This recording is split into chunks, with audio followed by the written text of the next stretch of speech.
একটা কোডের মাধ্যমে তোমরা কিভাবে হিপ হপ নিবা, সাকুরা নিবে, অল গান গান কালেকশন, গ্রেস কালেকশন, এটা আমি এই ভিডিওতে দেখাচ্ছি তোমাদের।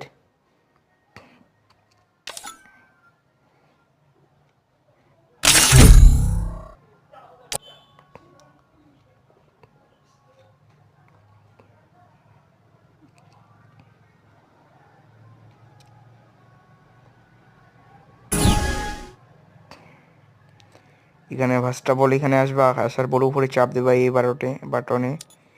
এখানে আছে হিপ হপ আছে, দাঁড়া আমি দেখাচ্ছি তোমাদের। আর 1 সেকেন্ড 2 সেকেন্ড, এই হিপ হপ নিচ্ছে এখান থেকে 2 বিচ্ছি ইবো নেবো, ডেজারিগো নেবো। দেখছো কি কি কালেকশন ভাই।